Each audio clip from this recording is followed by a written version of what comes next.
The skin hangs limp. No bones, no organs, just an empty sack of flesh dangling over the mouth of hell. The eyes sag open, unfocused. The mouth droops. It looks less like a face than something left behind. And the face, that distorted, hollowed face, is Michelangelo's own. It's 1541. The scaffolding has just come down from the altar wall of the Sistine Chapel. For 5 years, the greatest artist of the age has been painting the end of the world. Now, as Rome gazes up at his last judgment, they see Christ commanding the heavens, angels hauling souls upward, demons dragging the damned down into darkness. Nearly 400 writhing bodies, a cosmos built of flesh. But tucked into this apocalyptic vision, just below Christ's feet, there's something deeply, disturbingly personal.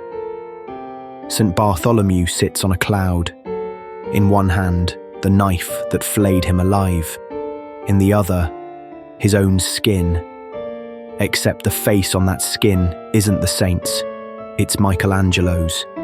Sagging, empty, held between heaven and hell by the grip of a martyr's hand. But why would a man at the peak of his powers, wealthy, revered as Il Divino, the Divine One, paint himself as a discarded husk? To understand the skin, we go back, 25 years back. Same chapel, different man. In 1512, Michelangelo had finished the ceiling. He was in his 30s then, confident and ambitious. He'd covered the vault with Genesis, God breathing life into Adam's fingertip, prophets gazing into eternity, the ignudi twisting in athletic glory. It was an ode to humanity made in God's image, vibrant, heroic, hopeful. But painting that ceiling nearly destroyed him.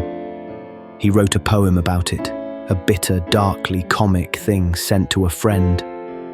"I've already grown a goiter from this torture," he wrote. His stomach crushed under his chin, his beard pointing at heaven, drippings falling on his face, his spine knotted from bending backward. And then this line, "My skin hangs loose below me." That image, loose skin, it stayed with him.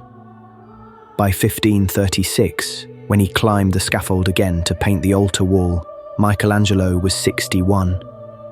The young man who joked about his deformity was gone.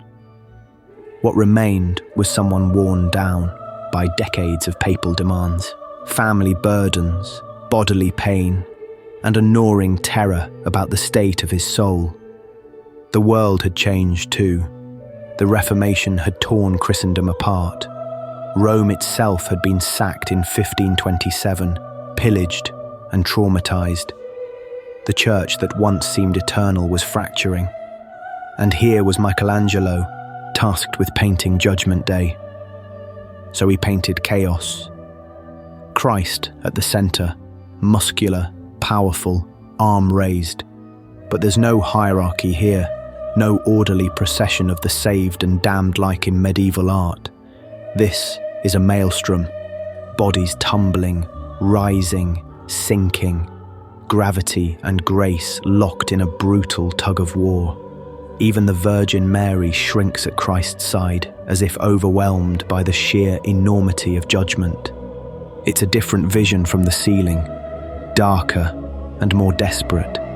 And somewhere in that swirling mass of humanity, Michelangelo painted his own face onto an empty skin.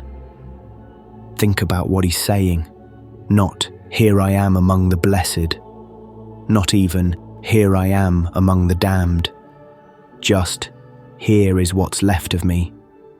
The skin has no structure, no skeleton to hold it upright.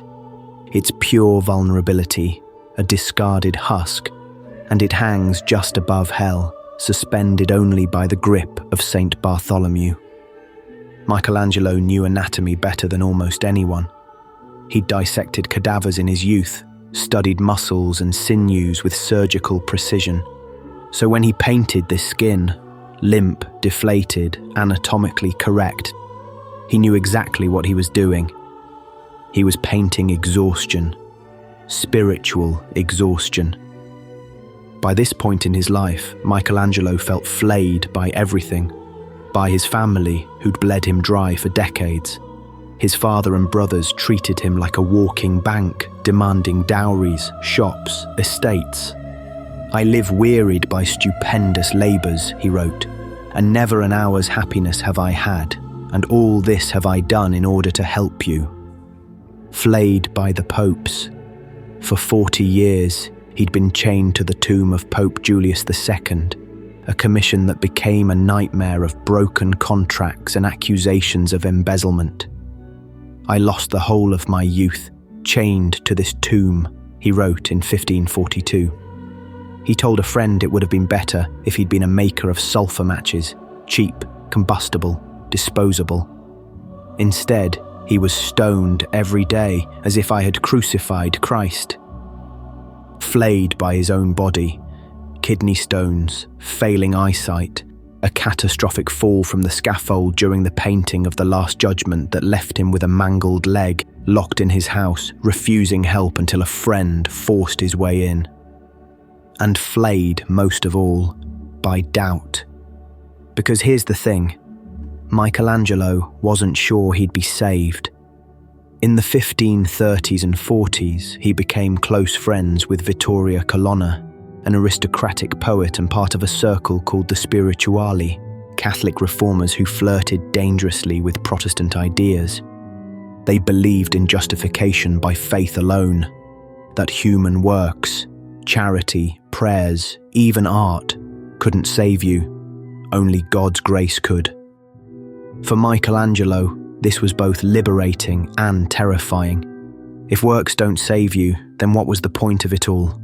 The David, the Pietà, the Sistine ceiling, masterpieces that would outlive empires.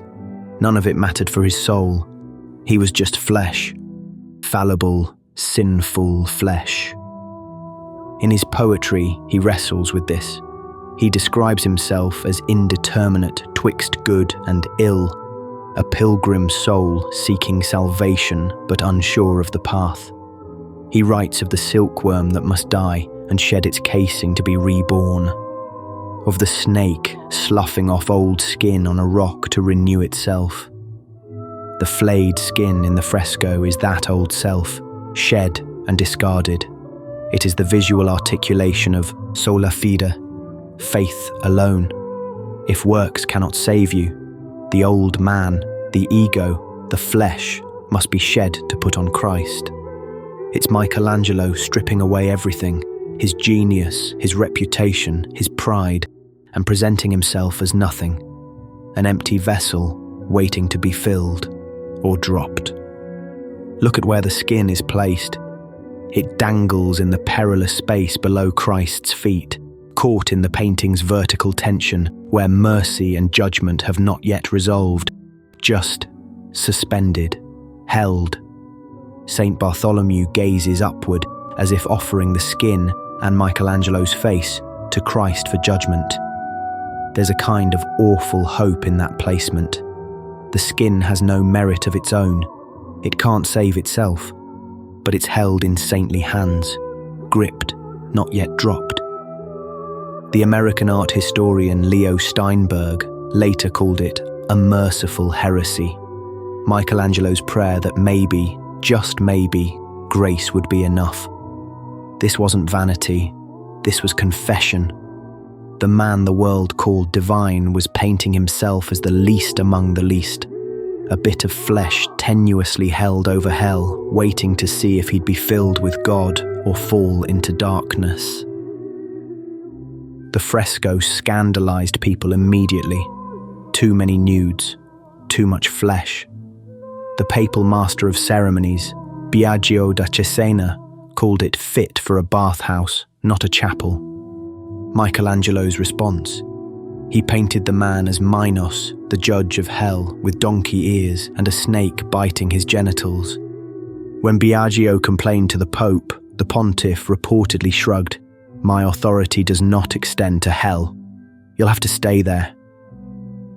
But the flayed skin, that was different. That wasn't revenge. That was vulnerability. For centuries, no one noticed it was a self-portrait. The detail was too small, too grim, too buried in the chaos of nearly 400 figures. It wasn't until 1925 that Francesco Lacava, a physician with a passion for art, recognized the anatomical precision and the resemblance to Michelangelo's face. Which means for almost 400 years, Michelangelo's secret confession hung there, unseen. Maybe that's fitting, because the flayed skin isn't about being remembered as a genius. It's about being remembered as human, fragile and afraid, desperate for mercy. But the flayed skin wasn't his only confession. Michelangelo portrayed himself twice in his final years, once as this skin in the fresco, and years later he carved himself into stone, this time as Nicodemus in a Pietà he planned for his own tomb, an old hooded man cradling Christ's dead body, hoping in resurrection. But after 8 years of labour, it all became too much. In a fit of frustration, he took a hammer to the sculpture.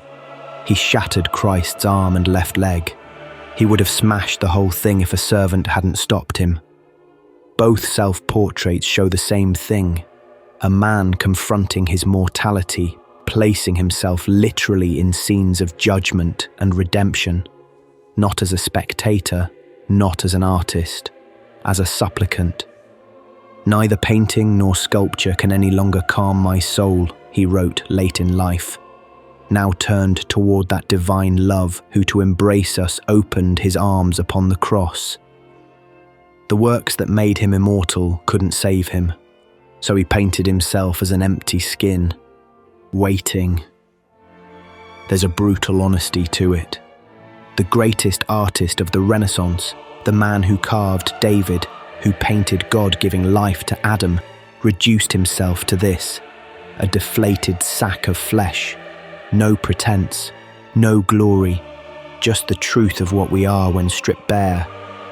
And maybe that's why it stays with you, because we all know what it's like to feel hollowed out.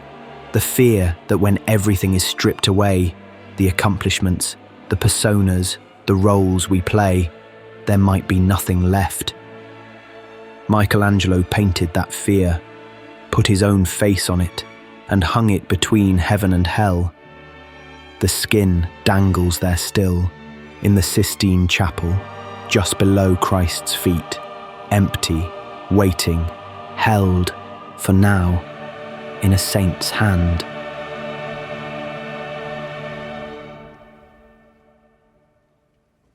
Thank you so much for watching. If you enjoyed this video, liking and subscribing really is the best way to support the channel. And a very special thank you to my supporters on Patreon. You genuinely make this work possible. If you'd like to support my work as well, you can become a member on Patreon. Because these documentaries rely so heavily on visual evidence, I've created a visual archive, a downloadable document listing every artwork featured in this video with timestamps. If you want to use it for your own research or simply to identify a painting that caught your eye, that's available now for members. If that sounds interesting and you'd like to support my work on this channel, the link is in the description. Thank you.